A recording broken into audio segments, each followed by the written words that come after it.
Good afternoon, everyone. My name is Scott DeWolfe. I'm a member of the ILAB committee. I also am a co-owner of DeWolfe and Wood Rare Books. We're located in Alfred, Maine in the United States, about 2 hours north of Boston. It's my honor today to introduce a couple of speakers, and we're going to be talking about digital fraud and also best practices for library security. Pom Harrington will be the first speaker today. He's worked in the rare book business for more than 30 years, having grown up in one of the most respected book-selling families in Britain. As proprietor of Peter Harrington Rare Books, he's developed the firm into one of the largest antiquarian book dealerships in England and Europe. He also now has a store in New York City. Pom is also very much at the forefront of developing security standards and ethical practices in the antiquarian book trade. He's the former chairman of FIRST, which is the London Book Fair, and he previously was the security chair for the ABA. We'll also have Philippa Stevens, who worked as a librarian at the University of Sydney for many years, culminating in managing the Fisher Library, the largest in the network. She then took up a position as manager overseeing the operations of the reading rooms at the State Library of New South Wales. She is a Churchill Fellow, and in 2024, published a report on library security. She spent 9 weeks traveling and interviewing librarians all over, developing an idea of what was happening in security in libraries. So these are the two speakers. We're going to start with Pom. Hopefully we'll have time at the end for a few questions, but we may have to take questions informally after we're done.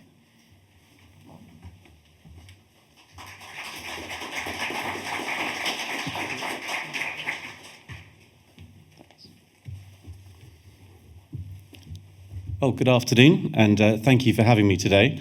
And thank you, Scott, for that very big up introduction. So my background's been given a little bit, but yes, Peter Harrington is a large operation. We operate 5 premises, 3 retail, 1 office, and a book bindery. And to do this, we have over 75 employees. So it comes the challenges in this digital age to protect ourselves, our staff, our customers, from what is, without exaggeration, a constant attack on our business. Hacks, frauds, simply malicious email attacks happen regularly to us. But we've learned over the years, and sometimes the hard way, the series of measures and procedures to protect ourselves, and that is what I'm going to share with you today. These are all things that have happened to us or in the rare book trade, so these are real-life examples. And I'm telling you this as a business owner, not as a security expert. I think it's a big difference. So one half of the business to protect ourselves is internet security. Do I have a slide? Which one? There we are. So yes. Thank you. So internet security. So namely e-commerce, website server, and email protection. This is one half of what we have to protect ourselves on. Most of our rare booksellers will have an e-commerce website, which serves to run the business. Also have servers, computers to look after ourselves, and they hold our databases, emails, financial records, our accounts, and everything else. These need protecting. So our websites. Most booksellers actually use a hosted e-commerce website platform like Biblioptipus. Their job is to provide a robust e-commerce site that cannot be hacked. These platforms will handle the heavy lifting of security updates and monitor, minimizing your risk. They'll monitor what's going on, and so the security updates you don't have to worry about. So if their website goes down for an hour, it's normally because there's some attack. There's normally some security breach, and they have to put a patch on. And frankly, that is them doing their job. However, for a lot of us, we do not use a company like this, and for good commercial reasons, we go our own way. We go to bespoke. We like to find our own website. It's cleverer. It looks snazzier. It's going to be up to date. It's going to have the latest Google-loving e-commerce selling machine as we strive to sell books, more books on the internet. However, it does come with its own risks.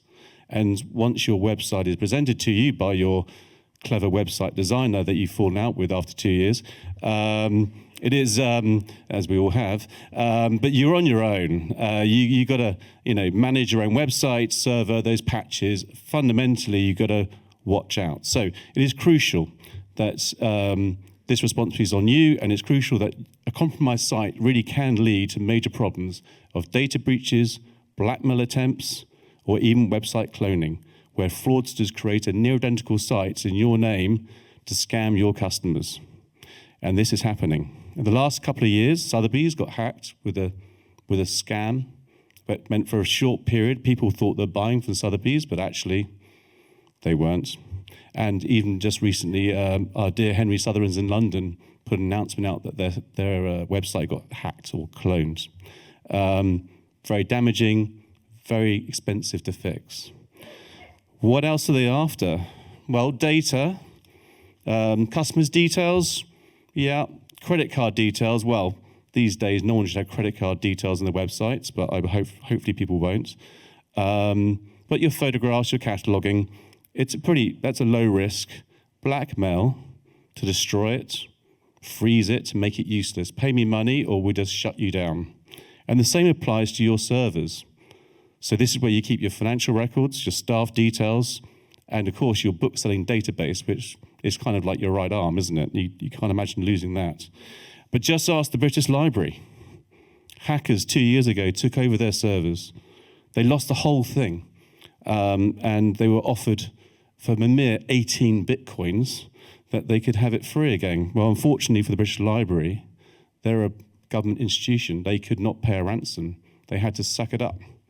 And it cost them more than the 1.7 million Australian dollar ransom. It probably cost them tenfold, and probably a year or two, or I think it's still going down today. And they lost everything and was fully exposed, including personal records of all their staff. It was a tragedy. So, how did they protect themselves? The biggest weakness, by the way, to all these things is ourselves, us and the employees. I'm afraid that weird little attachment that you sometimes get, this phishing, malware, I'm afraid that is the most likely way that your systems, your server, or your website is going to be brought down. So that's all the bad stuff. And fortunately, in our world, it's rare. But we do have some actionable steps to make things better. So here we are. Regular security updates. So keep your software up to date. I know you keep hearing this, but it's true. They're plugins. Software's ever evolving. You need to keep it up to date. But I think the key thing really for a business owner is having someone responsible within your business to actually be monitoring it. Who is responsible in your business for making sure the passwords are up to date? Or the security updates on your little Microsoft update thing that you've been ignoring for the last 2 months to update because it's annoying, or your Apple update. So do that. Strong passwords and multi-factor authentication. MFA, you're going to hear about this again. Strong passwords. I know it's an old adage, but it makes a difference. And MFA are going to come back to backups. Backups and backups. You can take your own backup of all your systems and hold it offline in your own hands, as it were. It is your ultimate insurance to protect yourself. Go back to British Library, I was told that the last backup they had in certain systems was 1970s. Don't quote me. But, it just shows that backups. And you can control that. That's easy, that's cheap. Cyber insurance, this is a new one for me and something I learned about in the last year, and moderately interesting. I never thought I'd have to use the word cyber insurance for our business. But actually it does cover the costs associated with data breaches and other cyber incidents, including legal fees and public relations, which you might possibly need.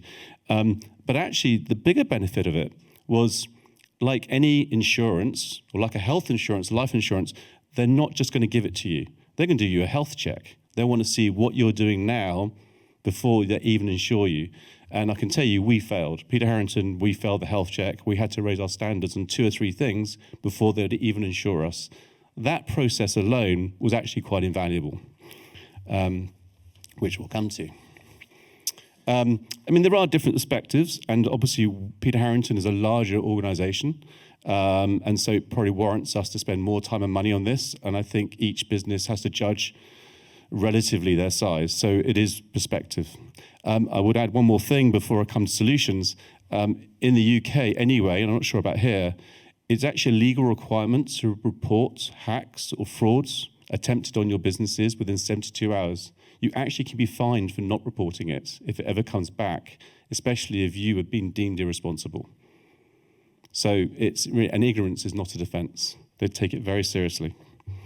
So the other hack is emails, and this is a sad story for me. Well, not too sad, there was a happy outcome. They get hacked too. And I know because it happened to me. We use Outlook 365, which I suspect a lot of you here do. I have a wonderful, unique password given to me by my IT team, but someone got hold of it. Some hacker, we think in America, possibly. They clearly went into my emails. They studied me. They studied how I work, who I email. And they wrote a nice email to Nuria, my accounts team, with an invoice for £20,000 for some building work. And can this be paid, please? The conversation goes like this. The email goes to Nuria, please pay this bill. It's a new company, but can it be paid, please? Nuria goes, not another one. Who is this company? To which she gets a reply, well, it's a bill that needs paying. Can it be done now, please? Yes, well, the payment's already gone today. Can it wait till tomorrow? I've got to set this up. No, it really needs paying right now. Nuria comes down to my office and goes, but Pom, really? What are you talking about? And someone had gone in, taken over my email, but had cut off all replies from within my firm. So every email from within my firm to me, I was not getting. It was blocked. And he was reading, or she was reading, and controlling the whole thing. We were very close to that being paid. It was perfectly legitimate. It was an email from me. There was nothing unreasonable about it. Solution, well, the quick solution at the time, no problem. We shut everything down, every password change, 75 employees, lots of email changes across the board. But we needed a proper solution, and it's going to come back now down to, oops, sorry, gone one too far. So email security, multi-factor authentication, we're back to this. And there's one thing you're going to walk away from today is this. If you don't know what it is, it's a little app that goes on your phone. When you log onto your emails from any computer that's different or new, or you've logged off and you log back on again, a PIN will be sent to your phone with your new app. And that PIN has to be put into your new email. It will stop a third party breaking into your emails. It's really simple. Microsoft do it, Apple do it, they all have it. If you don't have it, you all will, because it will become compulsory. But that would have stopped my hack. And it's a really simple protection. Regular password changes, of course, and email security software. Lastly, on this one, employee training really matters. Going back to the point about the malware and really training staff that they don't have to open everything. If it's that important, they will come back to you later. Delete anything you don't. And it really is, and we have it all the time with our staff that just delete it. You're not getting in trouble for deleting something that is not known. So, fortunately, hacks are quite rare, and most of what I just talked about will not affect most of you. But the more common fraud affecting us as booksellers is credit card fraud, already, and bank fraud. Okay, I'm going to be swift. So credit cards, very simply, you all use the chip and pin. Okay, if you have chip and pin, you as the as the retailer are guaranteed, no problem whatsoever. And on your website, these days you had 3D security. So someone has to have a secondary check when they pay on a credit card. But we don't have that for telephone or for when you plug in a credit card in your machine as a mail order. Any of those transactions that you do, you're normally on your own. If that's a fraudulent transaction, you're not going to be protected. And I'll cut out the examples of it if time is running short. But basically, there is a simple solution. And I'll run to it. It's called payment links. Now, you probably all experienced it from other firms where you get sent an email invoice and you're asked to plug in your credit card, and then you have to do your secondary security. Most merchant services, be Swipe or Square or whoever you might use, they will offer this service. But so instead of taking the credit card, writing it down, which you shouldn't do, and then plugging it in and running it through, you just send the customer an email with the bill and say, you owe us X pounds, dollars, whatever it may be, and they have to fill it in themselves, and they do 3D security. If they do that, you have an email back, you're guaranteed. Your money doesn't matter what you do next, you send the book to where they tell you, it doesn't matter, you are protected. So it's exactly the same as a chip and pin. Address verification, I think most of you will be familiar with, but you can fill up and do address verification. But in truth, 3D security does the job. How are we doing for time, Sally? Okay. So I will just quickly cover the last bit, which is the fraud on wire fraud, which I sadly also had to experience. And I will tell the story very quickly. We have a lovely email order one day. We've had some painting that I've had in stock for 30 years. It's a few £1,000, £5,000, and we're delighted. And they say, please send an invoice with your bank details. Fantastic. We send an invoice, bank details, £5,000. The next morning, £50,000 appears. It's Christmas. And then within a few hours, a phone call from Dubai saying, oh, I'm terribly sorry. I'm the secretary. I have sent the wrong amount of money. I hit an extra zero. Here is my bank details. Can you please refund the £45,000 difference? Well, alarm bells were ringing, and we didn't. And we checked with the bank, and actually it wasn't a wire transfer. It was actually an electronic check, which I'd never even come across before. And of course, the check would have bounced. So how do you check such things? What makes the difference? We basically needed the policy that protected us from that situation. And the trick was actually to slow things down. So we actually made a policy that we would not make any refunds on things like that for at least 8 working days, because that would allow the time for anything to bounce or clear. So tough on them if it's genuine, but those 8 working days, and don't be rushed into that refund.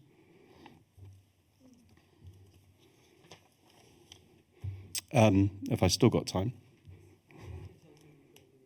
Oh, I've got a bit of stretch. Okay, good, thank you.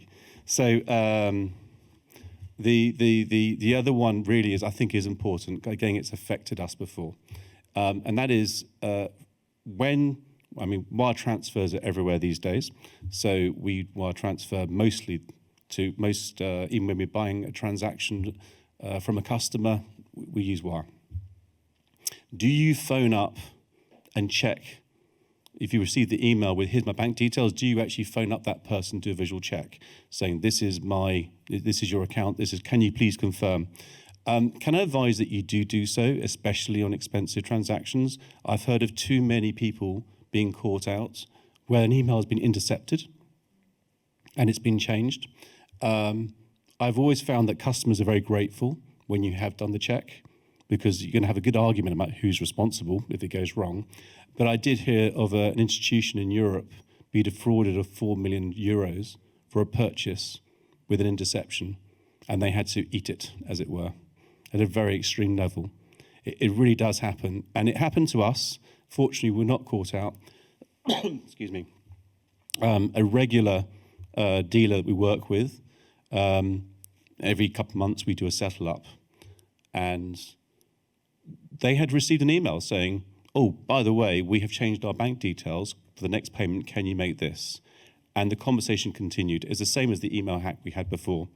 They never did contact us to check, and they did send the money, but it was only picked up by their bank as being a fraud because they knew it was a fraud. So we were very, very lucky. But actually, the other bookkeeper should have phoned us up to check that our bank details had changed. So it's a very simple thing that should be done. So it brings me to, and I will wrap this up.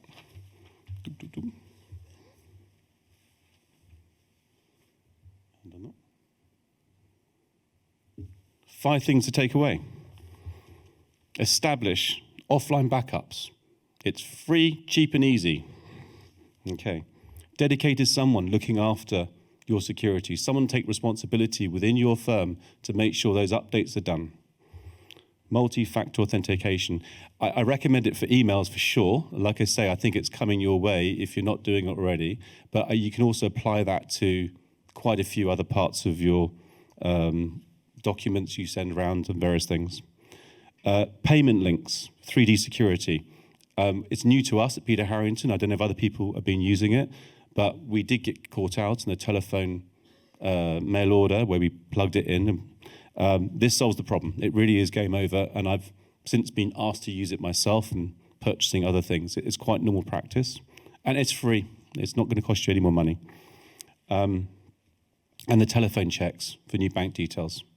I think these 5 things are very simple, and like I say, they're coming your way, but I guarantee they'll save some of you some money at some point down the line. And thank you very much. Thank you.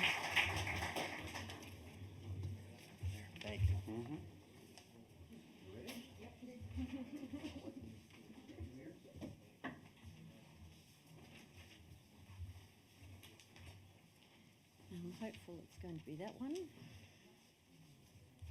There we are, last talk of the day. I better be interesting, right? I'll try and be interesting. Okay, so you've heard a little bit about my background. I've worked in some beautiful libraries with some lovely people, some of whom are here, so that's very special for me. My Churchill topic was to balance the balance of access, security and preservation for significant library collections, but I also looked at archives while I was travelling because of all those paper-based records that libraries and archives have in common. I was very lucky to be awarded the fellowship. I was very unlucky in that I was awarded it in 2019. Bit of a shame travelling out of Australia in 2020, no go, 2021, no go, and then by 22, unfortunately, I wasn't very well and I had to leave my position at the library, which was quite a sad outcome. But I was well enough to travel in 2023 and it was an extraordinary immersive experience. I was interviewing people and I was reading the professional literature when I wasn't interviewing people. And I went to the Council of European Research Libraries Summer School, where I spent 3 days talking to people who were likewise interested in this topic. Any Australians, English or New Zealanders in the audience, the Churchill Fellowships are really an amazing opportunity that you are eligible to apply for. I've got some cards with my project on it, but also if you want to talk to me about becoming a Churchill Fellow, feel free. So I want to start off with a few general points. Librarians, of course, love signs. It's a bit of a failing. And we love to put signs up that say, no doing this, or, you know, things with big crosses through them, big red crosses. But I want to highlight this library, which has quite a tight restriction on items that you can take into the reading room, but it's done really beautifully. The reason why it's so small here is that that is a tiny little sign on the inside of a locker. Right where your bag is. There's no shouting at anybody visually in the space. You walk in, it's a beautiful space. The lockers are very discreet, lovely metal. It was lucky enough to have a fairly recent renovation. And it says what you can take in. Being a bit of a library nerd, I quite like that you have to take your curiosity in. Put a smile on my face. And it also tells you very discreetly what you need to leave in the locker. Books, food, drinks, pens, coats, and various other things. So that's a really nice way of putting a good restriction around what items are going in, and done in a positive manner. If you've got 20th century collections on paper, you really should be looking at providing coloured paper or particular lined paper. A number of these examples of paper that I collected had holes through the middle as well, so people could hold it up on their way out. It's a little bit of a cost, and it will take a little bit of a learning process for your regular researchers to get used to, but it will definitely be safeguarding your collection. Getting in and out of the space. So, a lot of people are hampered, they exist in beautiful buildings like this, which have all sorts of heritage considerations. But if you can, it needs to be separate. You need to have a clear entry and exit, and preferably you need to be looking at what people are taking out of the space. So that can be done in several different ways, and I saw both. I know which one I have a slight personal preference for, but it can be done by an institutional security guard in the uniform. I saw it done well. I saw it handled beautifully in some places, and then in other places it's a little bit of a less friendly transaction, and it's a little bit more intimidating and not very inviting.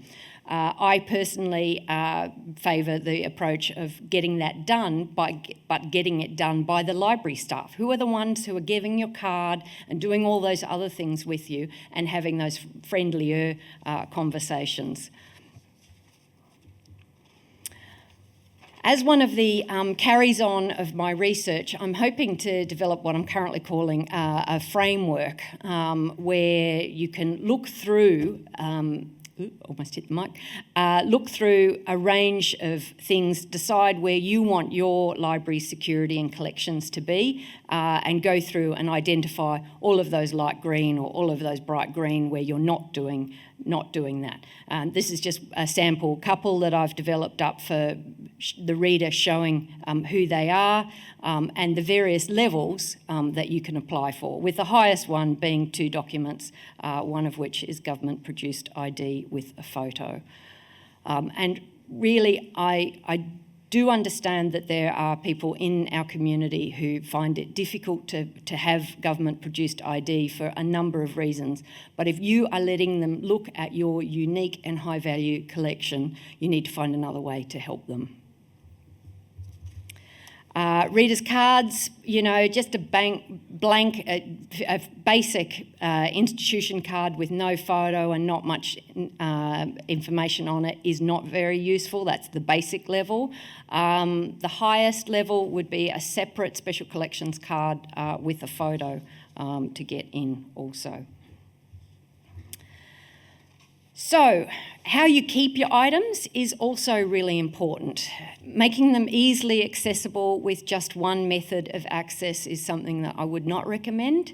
Those particularly high-value items, most people will generally put them in a separate area with multiple access points. There was one library I read about that did something quite different, but most other people will put a higher level of security around a certain number of collections. And it is important having those multiple items, multiple layers of security to get in, because if one fails, it doesn't necessarily mean that the next fail. But one thing I would recommend against is perhaps indicating on the catalogue where those items are. And so, to me, I think the item being labelled as being in the safe is perhaps not so necessary to put on your catalogue. You can mask that, and a number of libraries do that. They call their highest level of security something else so that it's not obvious to the casual user of the library. So I am a fan, and before I took my trip, I was a bit of a believer in marking collection. I will admit to that bias, but I was really truly staggered at how many stories I got told in the various institutions that I went to about collection coming back that they didn't know was taken. It only relied on the stamp. One thing I want to mention, particularly for the Australian librarians in the room, is that a number of our European colleagues are actively searching dealers' catalogues and auction house catalogues for their own markings. And one curator I spoke to was very annoyed because in his hometown, a dealer had sold on a book to a Spanish dealer, and he was forced to buy it back, which he was very, very cross about. But it does happen. Things can get out. Someone is having a bad day, thinks, it just must have missed its cancel stamp, or doesn't find it, doesn't do anything about it. I think it's such an easy way for your collection to come back, particularly if you're running a large collection.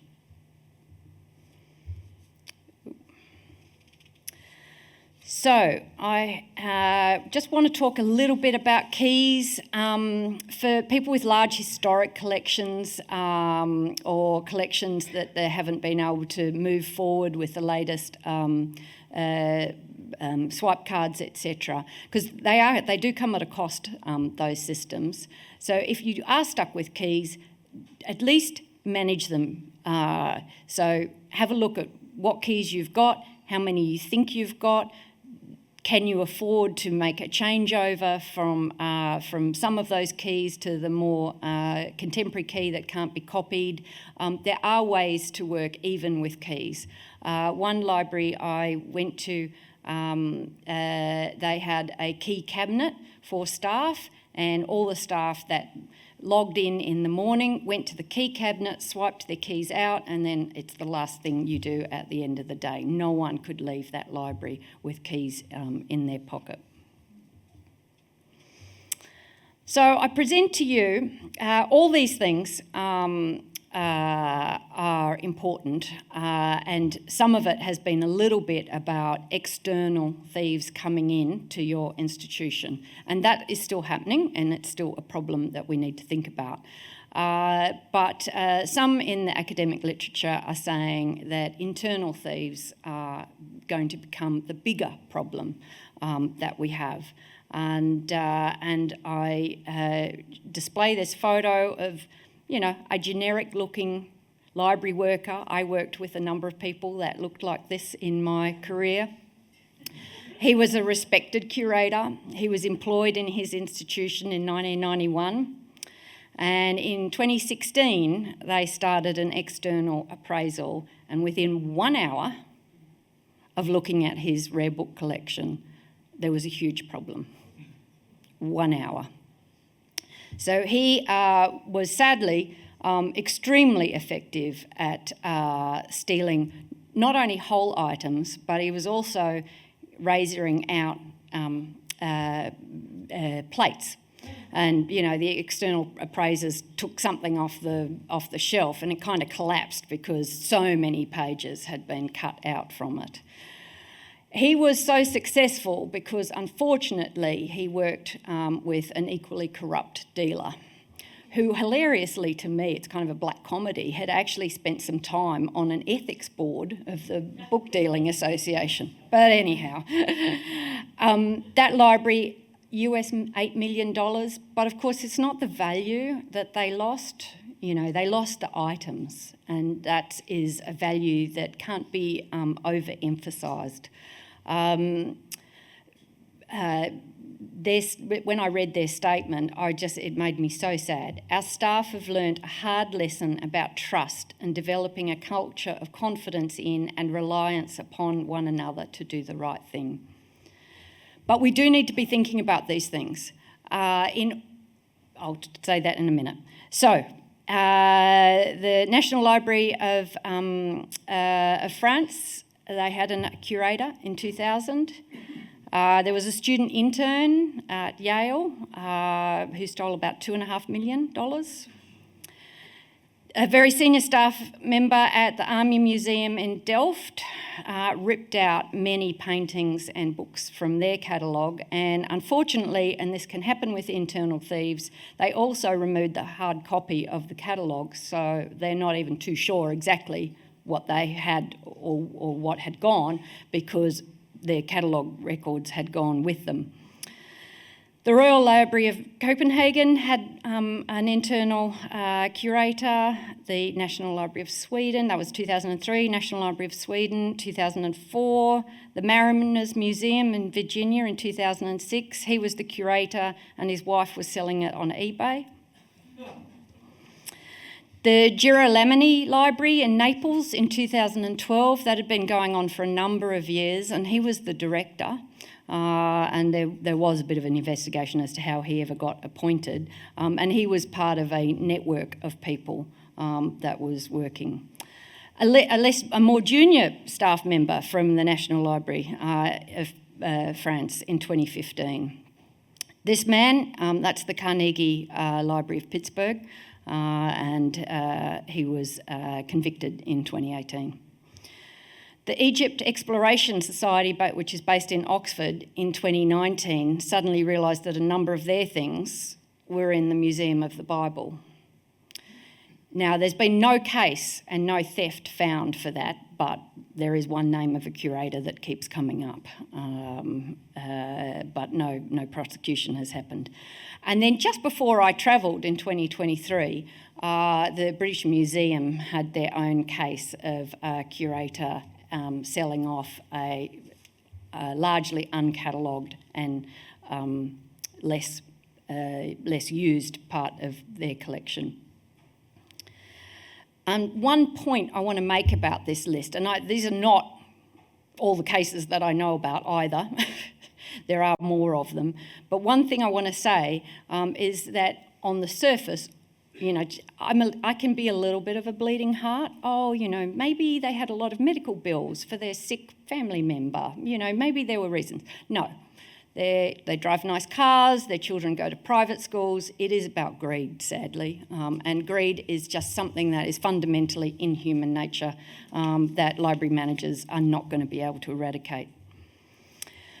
So the way of doing that and protecting against internal theft is stock takes and shelf takes. They're super boring to do, they're boring to plan, but they are the only way that you can really effectively manage against internal theft. You should also have some collection policies that look at who accesses the collection, how they access it, what happens when you go and find an item and it's not on the shelf. What do you do with that item? Do you just then put it on a missing list and it stays there forever and a day and no one ever knows about it until you've got such an enormous problem with so many missing books that the accountants in the building tell you you can't write any of them off because it affects your bottom line? One of my most disliked moments in my library history. You need to look at how you're protecting the catalogue records. You need to have a staff training plan. One story which I will tell is that on my trip I heard of a terrible tale of a staff member, a fairly junior staff member, who found a razor blade in the reading room, didn't think too much of it, put it in their pocket, wandered off, and a week later told the supervisor.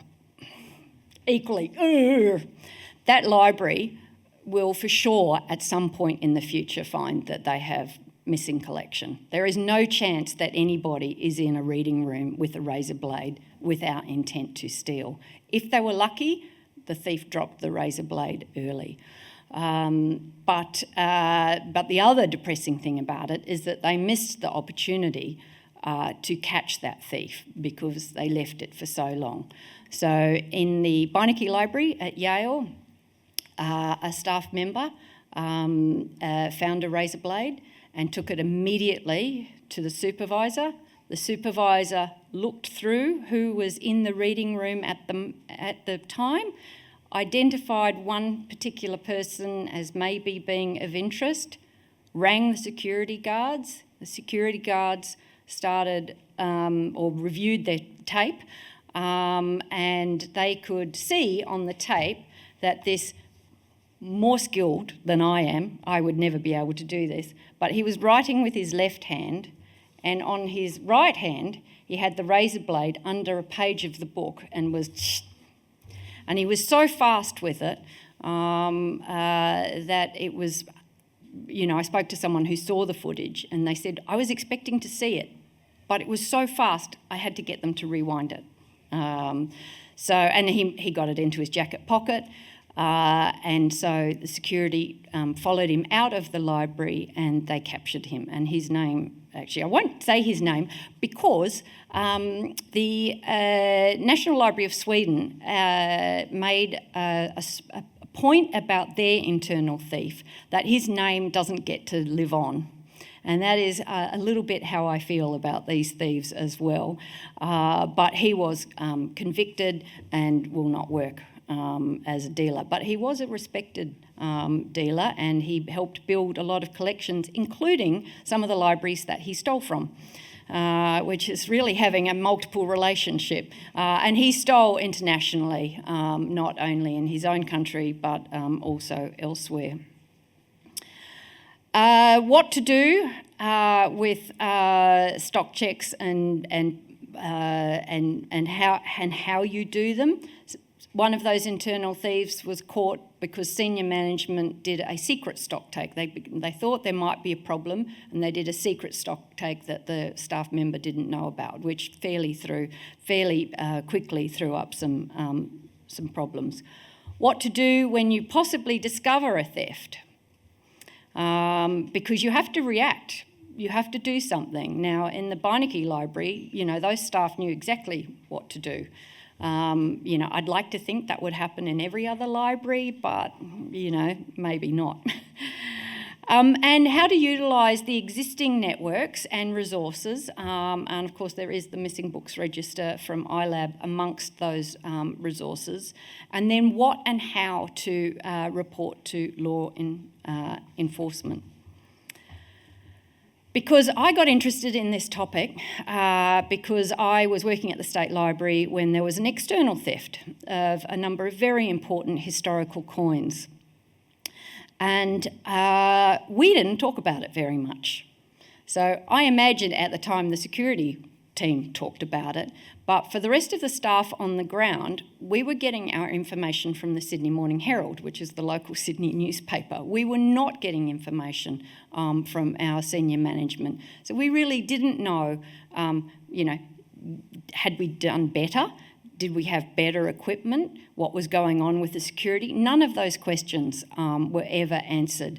And I started to think about it a little bit more. And then we had another probable theft of a man in a long overcoat who was looking at a collection of photos, and he kept dropping things on the floor and using his coat.